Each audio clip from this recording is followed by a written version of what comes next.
नमस्कार, टीवी 9 के digital platform पर आपका स्वागत है। आपके साथ मैं हूं मोहित मल्होत्रा।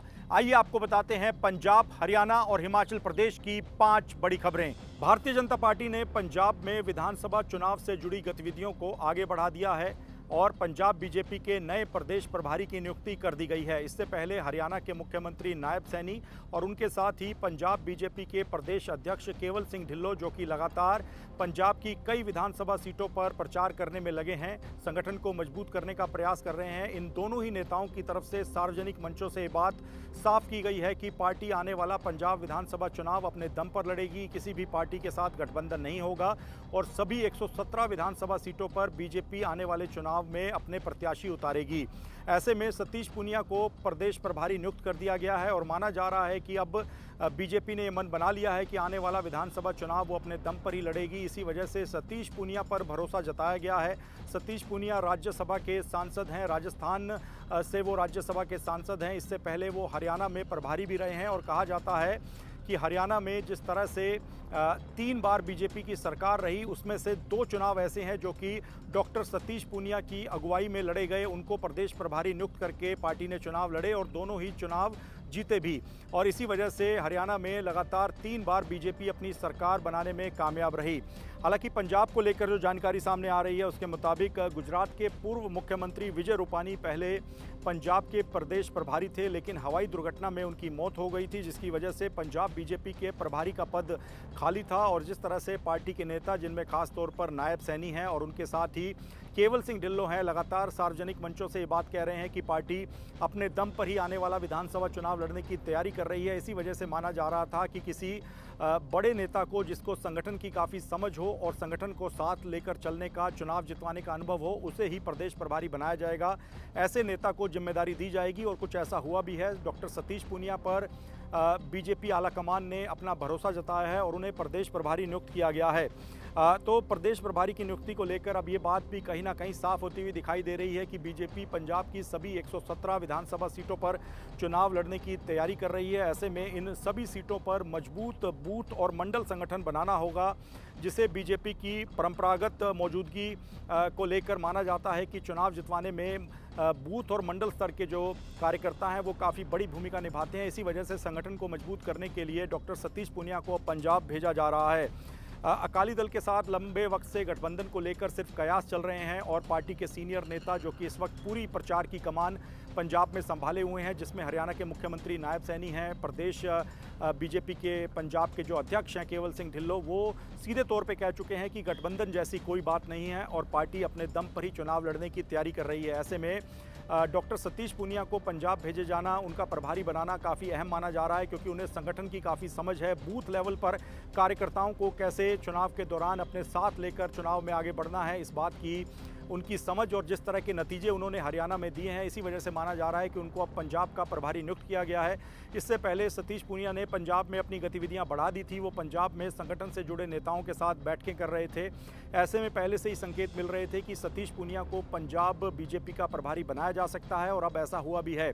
तो फिलहाल ये बड़ा फैसला है बीजेपी आलाकमान के द्वारा जो लिया गया है। अब देखना होगा कि पंजाब में किस तरह से हरियाणा के फॉर्मूले को लाकर बूथ लेवल पर, मंडल लेवल पर कार्यकर्ताओं को सतीश पूनिया अपने साथ जोड़ने में, पार्टी के साथ जोड़ने में कामयाब रहते हैं, क्योंकि पार्टी मानती है कि बूथ और मंडल स्तर के कार्यकर्ता ही ग्राउंड लेवल पर पार्टी के लिए जीत का माहौल बनाते हैं। ऐसे में अब देखना होगा कि सतीश पूनिया, जो उनको जिम्मेदारी दी गई है, उस पर कितना खरे उतरते हैं। और एक जो बड़ी चुनौती भी है, क्योंकि पंजाब में बीजेपी चाहती है कि अपने दम पर चुनाव लड़ें और सरकार बनाएं, तो इस पूरी चुनौती को कैसे पार लगाया जाएगा, कैसे इसके रास्ते निकाले जाएंगे, अब ये सतीश पूनिया को तय करना है।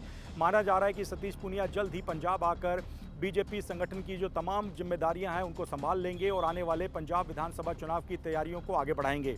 चंडीगढ़ मोहाली बॉर्डर पर पिछले लंबे वक्त से कौमी इंसाफ मोर्चा से जुड़े सिख संगठन लगातार प्रदर्शन कर रहे हैं। सिख बंदियों की रिहाई की मांग को लेकर ये प्रदर्शन किया जा रहा है। अब इसी चंडीगढ़ मोहाली बॉर्डर का एक वीडियो सामने आया है, जहां पर कुछ निहंग युवक एक होमगार्ड के जवान की पिटाई कर रहे हैं। ये होमगार्ड चंडीगढ़ पुलिस के साथ जुड़ा हुआ है। बताया जा रहा है कि होमगार्ड अपने किसी काम के सिलसिले से चंडीगढ़ मोहाली सीमा पर मटोर के इलाके के पास से गुजर रहा था। इसी दौरान इन निहंग युवकों ने उसे रुकवा लिया और दावा किया कि होमगार्ड का जवान नशे की हालत में है और फिर उसके साथ मारपीट की गई।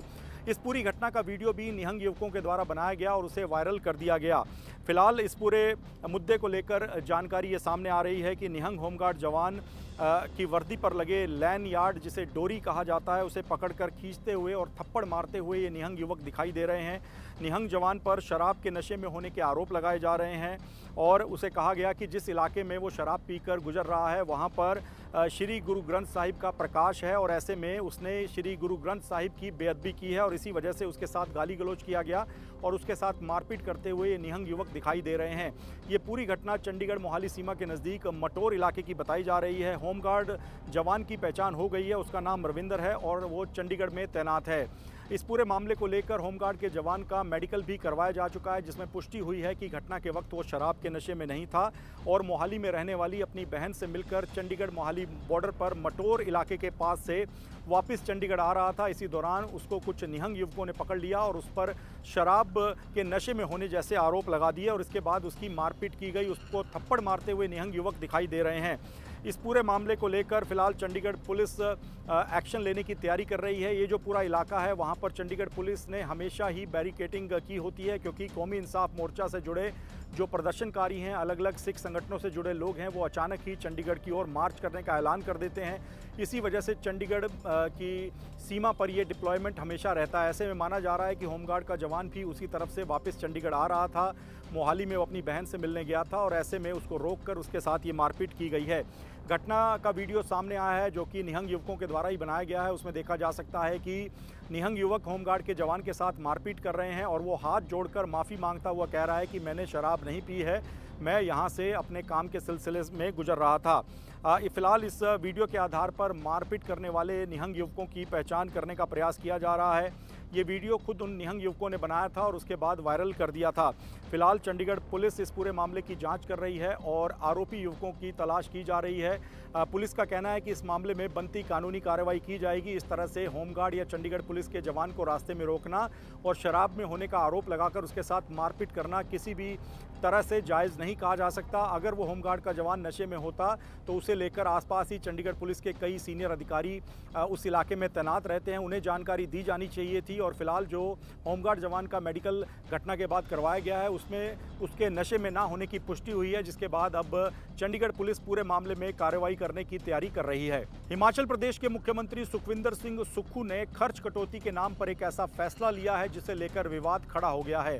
दरअसल हिमाचल सरकार की ओर से एक फैसला लिया गया है जिसका ऐलान सीएम सुक्खू ने किया और बताया कि हिमाचल प्रदेश में आईएएस, आईपीएस और आईएफएस अधिकारियों की कैडर स्ट्रेंथ को कम किया जा रहा है। ऐसा करने के पीछे सीएम ने तर्क दिया कि अधिकारियों की फौज इस वक्त हिमाचल प्रदेश में मौजूद है, जबकि हिमाचल प्रदेश छोटा राज्य है। ऐसे में कई अधिकारी ऐसे भी हैं जिनके पास करने को काम नहीं होता और उनके वेतन भत्तों के साथ ही अन्य खर्चों पर सरकार को 200 करोड़ रुपए की राशि खर्च करनी पड़ती है। अगर इस कैडर में कटौती की जाती है तो सरकार के 200 करोड़ रुपए का रेवेन्यू बचाया जा सकता है। ये पैसा और कामों में लगाया जा सकता है। सीएम सुक्खू की ओर से इस पूरे मामले को लेकर तर्क दिए गए और साथ ही ये भी बताया गया कि एक चिट्ठी केंद्र सरकार को लिखी गई है जिसमें आईएएस, आईपीएस और आईएफएस कैडर को कम करने की बात हिमाचल सरकार के द्वारा केंद्र को कही गई है।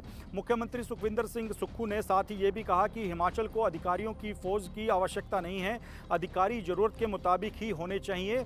साथ ही उन्होंने कहा कि आईएएस, आईपीएस और आईएफएस कैडर को कम किया जा रहा है और सीएम ने कहा कि आईएएस अधिकारियों की अधिक संख्या को देखते हुए वो किसी भी सेंटर डेपुटेशन पर आने वाली फाइल को रोकते नहीं हैं। अगर कोई अधिकारी सेंटर में डेपुटेशन पर जाना चाह रहा है तो वो जल्द ही फाइल पर साइन करके उसे क्लियर कर रहे हैं ताकि प्रदेश पर जो वेतन भत्तों और अन्य खर्चों का बोझ है उसे कम किया जा सके। फिलहाल इस पूरे मामले को लेकर बीजेपी ने भी सवाल खड़े किए हैं। बीजेपी का सीधे तौर पे कहना है कि प्रदेश में खर्च कटौती के नाम पर कई ऐसे कदम उठाए जा रहे हैं जिससे आने वाले दिनों में प्रदेश में कानून व्यवस्था की स्थिति बिगड़ सकती है, क्योंकि आईपीएस अधिकारियों की अगर संख्या कम होगी तो ऐसे में प्रदेश में कानून व्यवस्था को लेकर मुश्किलें खड़ी हो सकती हैं। साथ ही प्रशासनिक कामकाज को लेकर भी आईएएस अधिकारियों की संख्या कम होने को लेकर बीजेपी ने सवाल खड़े किए हैं। वहीं इस पूरे मामले को लेकर कुछ पूर्व आईएएस और आईपीएस अधिकारियों ने भी सवाल खड़े किए हैं।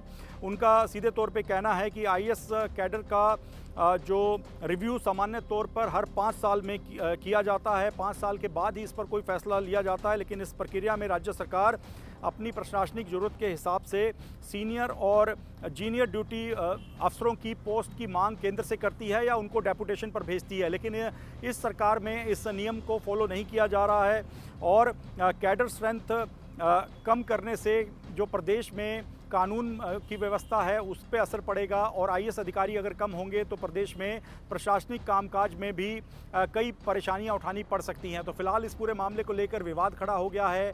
200 करोड़ रुपए के खर्च को बचाने का हवाला देते हुए सीएम सुक्खू ने यह ऐलान तो कर दिया है, लेकिन इस ऐलान को लेकर सीधे तौर पर कई सवाल खड़े हो रहे हैं और कई रिटायर्ड आईएएस आईपीएस भी सीएम सुक्खू के इस ऐलान पर सवाल खड़े कर रहे हैं और वहीं बीजेपी ने इस मामले को पूरा राजनीतिक रंग दे दिया है।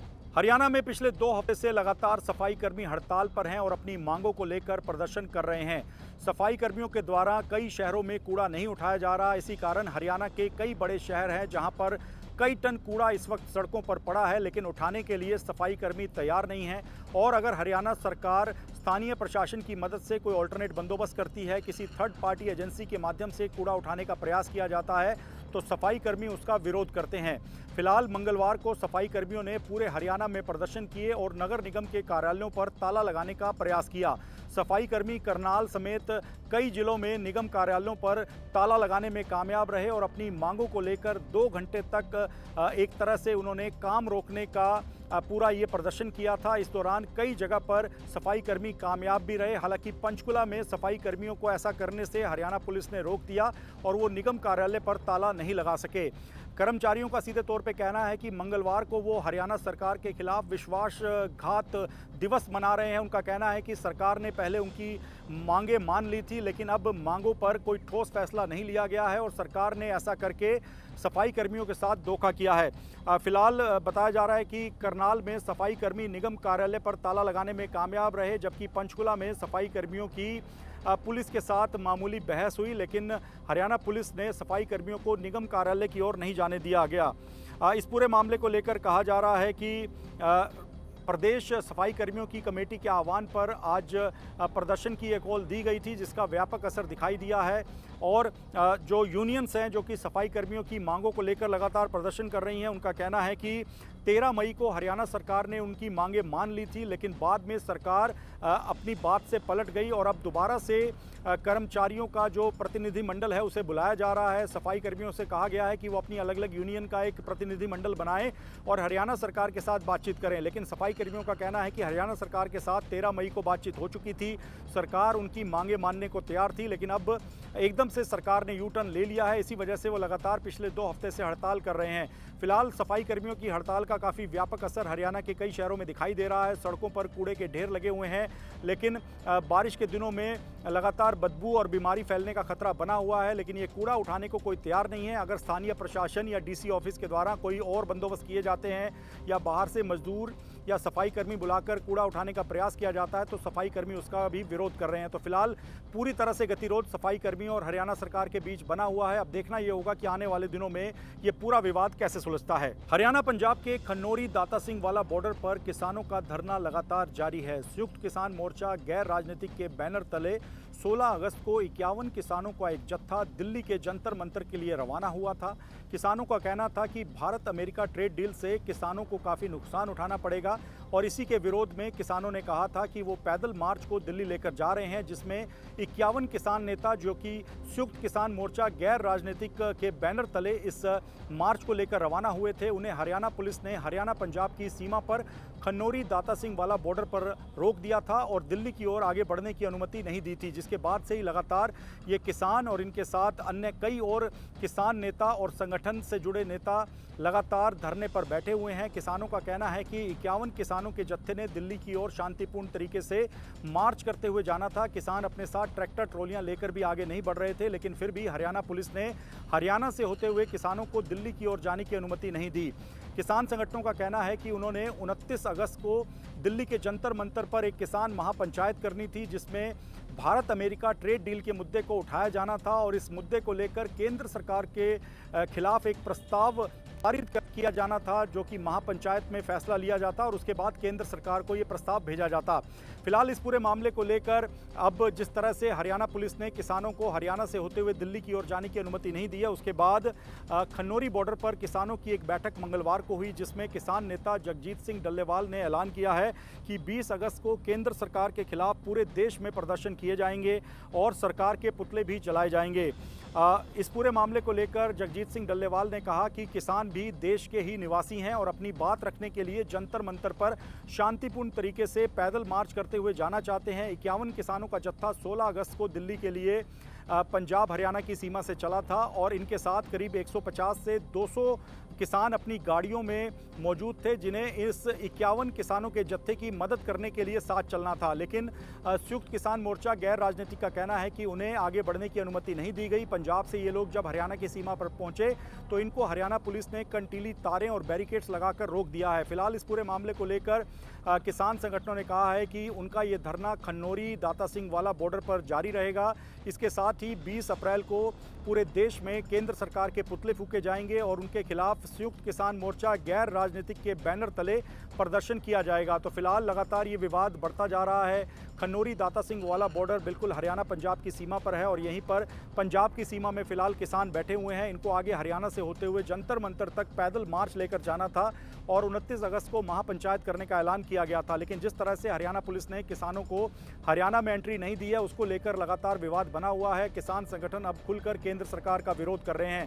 हालांकि इस पूरे मामले को लेकर हरियाणा पुलिस ने एक ऑफर किसानों को दिया था कि अगर वो चाहें तो हरियाणा के मुख्यमंत्री नायब सैनी से उनकी बात करवाई जा सकती है और वो अपने मुद्दे नायब सैनी के साथ बैठकर डिस्कस कर सकते हैं, उनसे चर्चा कर सकते हैं। लेकिन किसान संगठनों ने कहा कि भारत अमेरिका ट्रेड डील जो है वो केंद्र सरकार से जुड़ा मुद्दा है। ऐसे में अगर केंद्रीय कृषि मंत्री शिवराज सिंह चौहान या किसी अन्य केंद्र सरकार के मंत्री या नुमाइंदे से उनकी बात कराई जाए तो बातचीत के लिए तैयार हैं, क्योंकि केंद्र सरकार को ही इस पूरे मामले को सुलझाना है। फिलहाल लगातार टकराव की स्थिति बनी हुई है, लेकिन किसानों ने कहा है कि उनका पूरा प्रदर्शन शांतिपूर्ण तरीके से रहा है। उनको पैदल मार्च भी शांतिपूर्ण तरीके से लेकर जंतर मंतर की ओर जाना था, लेकिन हरियाणा पुलिस ने उनको रोक दिया है। तो ऐसे में वो पंजाब की सीमा पर बैठे रहेंगे और केंद्र सरकार के खिलाफ उनका धरना जारी रहेगा। तो ये थी पंजाब, हरियाणा और हिमाचल प्रदेश की 5 बड़ी खबरें। देश और दुनिया की अन्य तमाम खबरों के लिए TV9 के डिजिटल प्लेटफॉर्म्स के साथ जुड़े रहें। नमस्कार।